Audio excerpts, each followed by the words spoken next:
나중된 자가 먼저 된다는 말이 있지. 내 딸이 그렇게 열심히 살다 갔어. 인간은 암 앞에서 결국 죽게 된다네. 이길 수 없어. 다만 나는 죽을 때까지 글을 쓰고 말을 하겠다는 거지.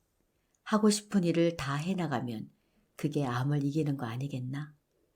세 사람 중 한 명은 걸려서 죽는다는 그 위력적인 암 앞에서 누군가는 저렇게도 죽을 수 있구나 하는 모습을 남은 시간 동안 보여주려 하네. 스승이 치열하게 죽어가는 모습을 눈 똑똑히 뜨고 보라고 그가 내 마음의 고삐를 받투주었다. 나는 이여령 선생님이 무슨 말을 하는지 알 수 있었다. 우리 모두 죽음의 스승이 필요하다는 것. 그리고 나의 스승은 바로 눈앞에 앉아 있었다.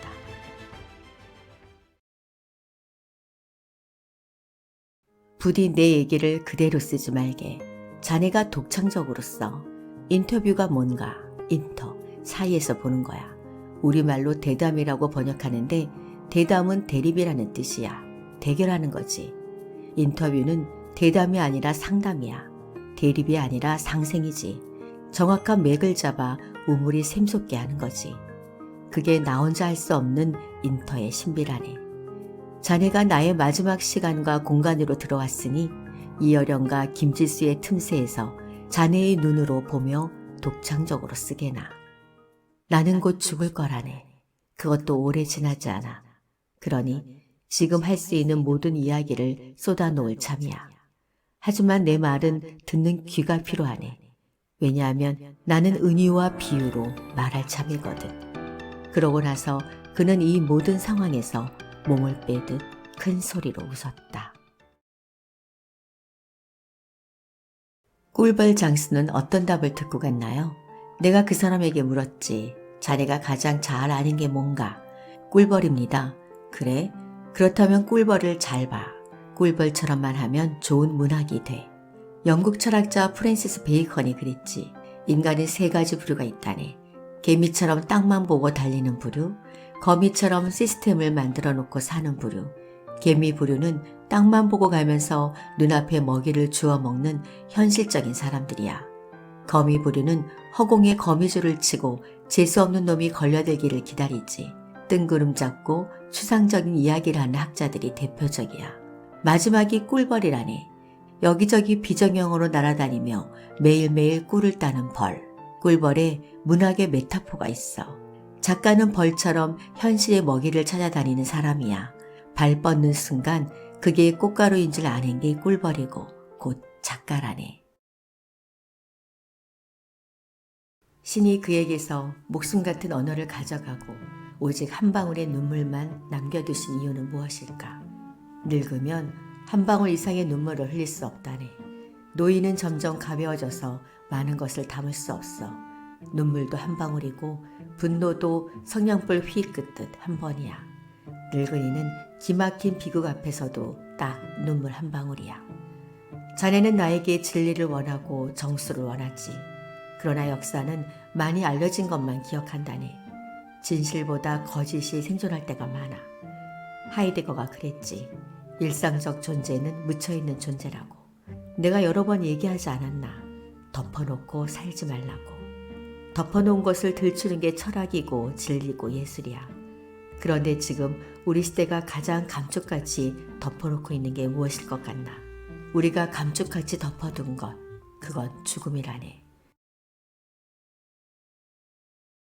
몇 년 전 나는 운을 읽는 변호사라는 책을 쓴 일본의 변호사 니시나카 스토모 선생을 인터뷰한 적이 있다. 50년간 만 명의 의뢰인의 삶을 분석한 이 운의 현자는 운을 하늘의 사랑과 귀여움을 받는 것이라고 정의했다. 나의 운은 항상 남의 운과 연결되어 있기에 은혜를 갚아야 한다는 마음으로 살면 예외 없이 좋은 운이 들어온다는 것. 이웃에 공헌한 사람들을 기억하는 신의 호의가 곧 운이다. 이 정의를 우리의 이여령 선생님은 어떻게 생각할까? 궁금합니다. 선생님은 당신이 생각하기에 운 좋은 인생을 사셨나요? 내 인생이 운이 좋다 나쁘다 그런 평가를 해본 적은 없네. 운을 생각해 본 적이 없다는 말 자체가 어쩌면 운이 좋다는 뜻 아닐까요? 따져보면 태어난 것 자체가 엄청난 운을 타고난 거라네. 운 나쁜 사람은 이 세상에 태어나지 못해. 둥글둥글 누이 좋고 매부 좋고의 세계에선 관습에 의한 움직임은 있지만 적어도 자기가 가고 싶은 곳으로 가는 자가 발전의 동력은 얻을 수 없어. 타성에 의한 움직임은 언젠가는 멈출 수밖에 없다고. 작더라도 바람개비처럼 자기가 움직일 수 있는 자기만의 동력을 가지도록 하게. 자기만의 동력이요? 100번을 말해도 부족하지 않아. 생각이 곧 동력이라네.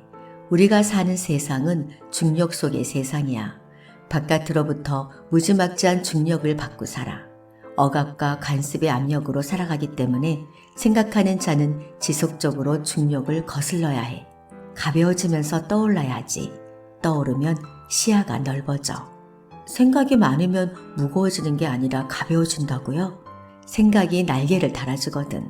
그래비티, 중력에 반대되는 힘, 경력이 생기지.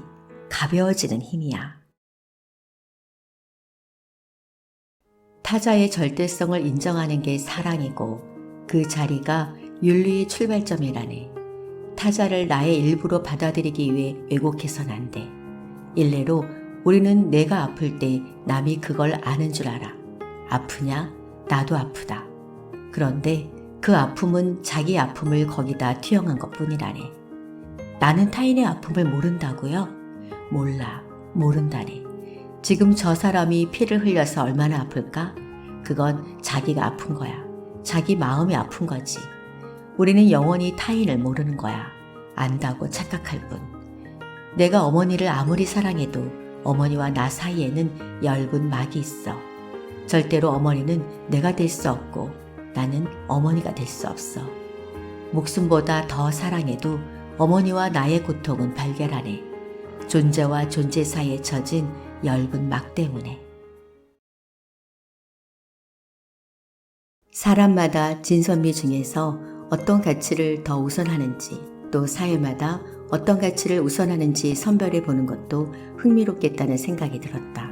더군다나 최근에는 자기 다음의 윤리로 진정성이라는 화두가 올라오면서 가짜 아닌 진짜를 향한 욕구가 폭발적으로 늘었다.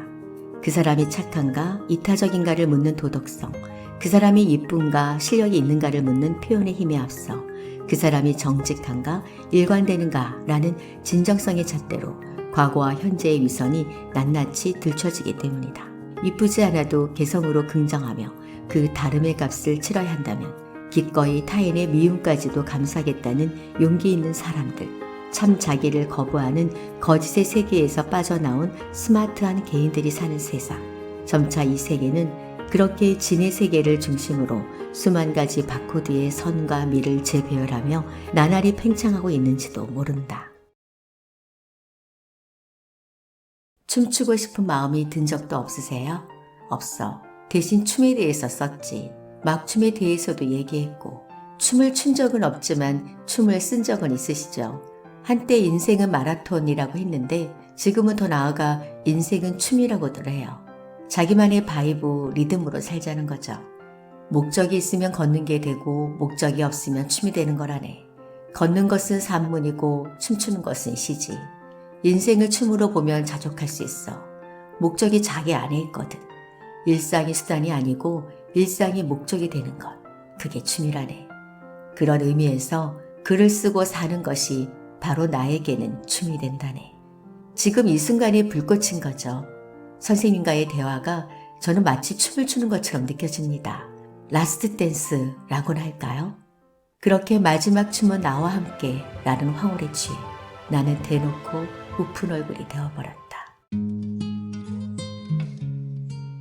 그 모든 이치를 관심, 관찰, 관계의 맥락으로 깨달으셨다는 거죠.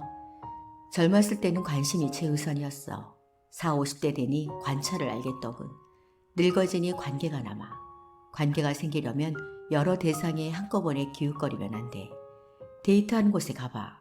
10명 있어도 한 명만 보이잖아. 그 한 명만 관찰하는 거잖아. 사진 찍을 때 전체 풍경이 잡혀도 내 눈이 가는 한 곳에 초점 맞추듯이 어차피 우리는 전체를 찍을 수 없어. 죽기 직전 눈앞에 있는 인생이 파노라마 필름처럼 펼쳐진다는 얘기를 들었는데요. 아닐세, 인생은 파노라마가 아니야. 한 커트의 프레임이야. 한 커트 한 커트 소중한 장면을 연결해보니 파노라마처럼 보이는 거지. 한 커트의 프레임에서 관찰이 이루어지고 관계가 이루어져. 선생의 말은 둥글면 둥근 대로, 뾰족하면 뾰족한 대로 모두 연결되고 이어져 하나로 만났다. 남의 신념대로 살지 마라. 방황하라. 길 잃은 양이 되라. 구하라. 그리하면 주실 것이다의 성경 구절을 실현하기 위해 우리는 먼저 길을 잃어야 한다는 선생의 말은 깊고도 깊어 호흡을 가다듬어야 했다. 그것은 용기의 과제이기도 했고 믿음의 문제이기도 했다. 길을 잃어도 영영 미화가 되지 않을 거라는 믿음. 그 거친 길에서 내 손으로 따먹는 열매. 그 열매에서 맛보는 목자의 은혜와 마침내 성숙한 탕자로 돌아올 집이 있다는 안식까지. 그것이 눈보라치는 우주의 회오리 속에서 기어이 자기를 사는 인간의 아름답고 기구한 운명이라고 그는 가르치고 있다.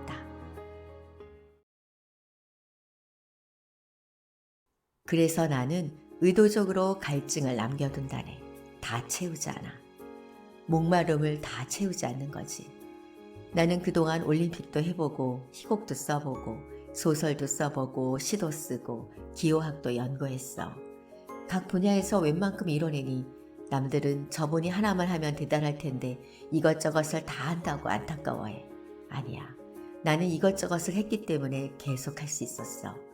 그러지 않았다면 재미없어서 못했을 것을. 그리고 정상에 오를만 하면 갈증을 남겨두고 길을 떠나지. 왜? 올라가면 끝나는 거니까. 내겐 갈증이 필요하다니. 나는 그것을 두레박 같은 갈증이라고 불러. 두레박은 물을 풀면 비워야 해. 그래서 영원히 물을 풀 수 있어. 독은 차면 그만이잖나? 채우는 게 목적이니까. 반면 두레박은 물의 갈증을 만들지. 아름다운 사람들이 많아. 인간은 어쩌면 지옥에 달린 연필이야. 연필은 기억하고 남기기 위해 있고 지옥에는 흔적을 지우기 위해 있잖아. 그런데 그게 어떻게 한 몸이 되어 지옥에 달린 연필로 탄생했을까? 알고 보니 지옥에 달린 연필은 한 형제가 낸 특허품이야. 그림 그리던 형이 밤낮 지우개를 잃어버려서 동생에게 찾아오라고 시키거든. 동생이 그러지 말고 지우개를 연필에 달아서 쓰자고 해. 그게 대박나서 돈을 엄청 벌었어. 그런데 지우는 기능과 쓰는 기능을 한 몸뚱이에 달아놓은 그게 우리 인생이잖아. 비참함과 아름다움이 함께 있고 망각과 추억이 함께 있으니 말일세. 젊을 땐 연필을, 나이 들면 지우개를 많이 쓰겠군요.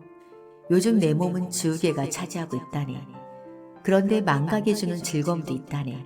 경이로운 기억들이 사이를 비집고 나오거든. 글 쓰는데도 운이 있고 영성의 담금질이 있는 걸세. 그건 모든 글 쓰는 사람들의 공통의 경험이야. 깜깜한 공백 속에서 도저히 풀리지 않다가 어느 순간 탁 빗줄기가 쏟아지지. 지하철이 불현듯 땅 위로 올라와 빛의 샤워를 받듯이요. 그렇지. 갑작스럽게. 물론 준비가 되어 있어야 해. 영접한 인화지가 있어야 셔터를 눌렀을 때 빛이 담기지. 종이 넣고 아무리 셔터 눌러봐야 거기에 뭐가 나와. 0.001초의 셔터를 끊어주는 그 짧은 순간에 감강지에 비치는 모습. 그게 영의 세계야. 순식간에 다른 세상을 보는 거지. 그런데 내 딸 미나처럼 하나님을 진실로 믿으면 영성의 세계에 들어가 거기서 머무는데 나는 미끄러져서 계속 땅에 떨어져. 그래서 영성이 아니라 땅 짓자 지성이 되는 거야. 인간은 고난을 통해서만 자기의 참 모습을 발견할 수 있어. 그 모습이 비참이든 숭고든 고난이라는 실전을 통해서만. 암 선고 받기 이전의 선생님과 이후의 선생님은 그런 과정을 거치셨나요? 나도 마찬가지네. 이전에 내가 상상할 수 없는 내가 되었지. 어떻게 이렇게 태연하고 관대해질 수 있을까 싶어 뒤늦게 생의 진실을 깨닫게 된다네. 모든 게 선물이었다는 걸. 마이 라이프는 기프트였다는 말은 목사님 같은 소리가 아니야. 내 집도, 내 자녀도, 내 책도, 내 지성도. 분명히 내 것인 줄 알았는데 다 기프트였어. 내가 벌어서 내 돈으로 산 것이 아니었어. 우주에서 선물로 받은 이 생명처럼 내가 내 힘으로 잃었다고 생각한 게 다 선물이더라고. 죽음 앞에서 당당하게 홀로 웃을 수 있는 사람은 역사적으로 예수 한 분뿐이었다네. 그래서 나는 기독교인이 됐어. 예수 돌아가실 땐 제자들은 다 도망갔어. 죽고 나서 돌무덤으로 가서 부활한 예수를 발견한 사람은 여자였어. 죽은 예수가 불쌍해서 찾아간 힘없는 여자지. 생명자본, 그 의미를 생각해보게. 여자들은 끝없이 생명을 낳고 일으킨다네. 하나님이 아브라함에게 한 축복을 떠올려보게나. 끝없이 어린아이를 낳아서 지상을 무엇으로 덮으라고 했나? 생명으로 덮으라고 했어.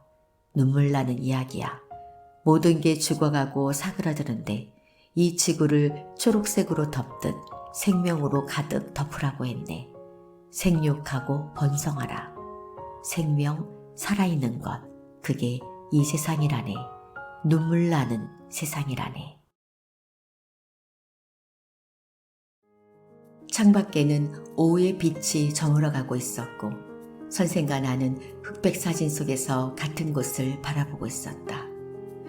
선생님, 마지막으로 물을게요. 당신의 삶과 죽음을 우리가 어떻게 기억하면 좋겠습니까? 바다에 일어나는 파도를 보게. 파도는 아무리 높게 일어나도 항상 수평으로 돌아가지. 아무리 거세도 바다에는 수평이라는 게 있어. 항상 움직이기에 바다는 한 번도 그 수평이라는 걸 가져본 적이 없다네. 하지만 파도는 돌아가야 할 수면이 분명 존재해. 나의 죽음도 같은 거야. 끝없이 움직이는 파도였으나 모두가 평등한 수평으로 돌아간다네. 본 적은 없으나 내 안에 분명히 있어. 내가 돌아갈 곳이니까. 내 몸의 지문도 마음의 지문도 세상에 하나뿐이지. 하나님의 유일한 도장이야. 내 마음의 지문에는 신의 지문이 남아있어요. 요즘 들어 신에 대해 더 많은 말씀을 하십니다. 신이 아니라 인간에 대해 말하고 있습니다. 하나님의 눈으로 보면 베드로나 유다나 똑같다. 베드로도 유다처럼 달게 울기 전 3번 예수님을 부정했잖아. 오래 관찰하면 다 알아요. 신은 생명을 평등하게 만들었어요. 능력과 환경이 같아서 평등한 게 아니야. 다 다르고 유일하다는 게 평등이지요. 햇빛만 받아 울창한 나무든 그늘 속에서 야윈 나무든 다 제 몫에 임무가 있는 유일한 생명이에요. 그 유니크함이 놀라운 평등이지요. 또 하나, 살아있는 것은 공평하게 다 죽잖아. 내가 느끼는 죽음은 마른 대지를 적시는 소낙비나 조용히 떨어지는 단풍잎이에요. 때가 되었구나. 겨울이 오고 있구나. 죽음이 계절처럼 오고 있구나. 그러니 내가 받았던 빛나는 선물을 나는 돌려주려고 해요. 한국말이 얼마나 아름다워요. 죽는다고 하지 않고 돌아간다고 합니다. 애초에 있던 그 자리로 나는 돌아갑니다. 자신이 영화를 만드는 감독이라면 마지막 엔드마크 대신 꽃봉오리를 하나 꽂아 놓을 거라고 했다. 피어있는 꽃은 시들지만 꽃봉오리라면 영화의 시작처럼 많은 이야기를 갖고 있을 테니. 끝이란 없어요. 이어서 또 다른 영화를 트는 극장이 있을 뿐이지요.